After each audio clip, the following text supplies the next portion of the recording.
ചിദംബരം. ആരാ മൈഥിലി? മൈഥിലി എന്റെ മോള. വിളിക്കവളെ.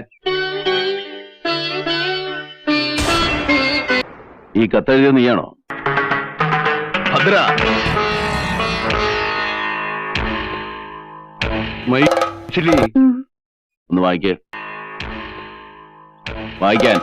ഓമന കൊലക്കേസ് ഒരു പുതിയ വഴിത്തിരിവിലേക്ക്. ഓമനയുടെ കൊലപാതകം ദുരൂഹമായ സാഹചര്യത്തിലേക്ക് നീങ്ങിക്കൊണ്ടിരിക്കുന്നതിനാൽ അന്വേഷണ ചുമതല വഹിച്ചിരുന്ന ഡിവൈഎസ്പി പ്രഭാകരവർമ്മയെ തൽസ്ഥാനത്ത് നിന്നും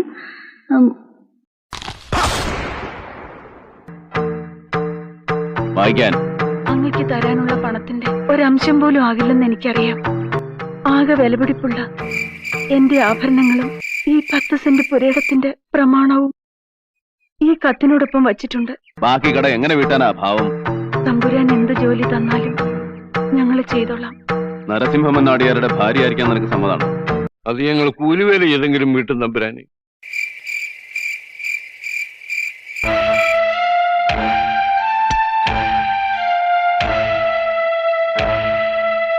വണ്ടി ഇറക്ക്.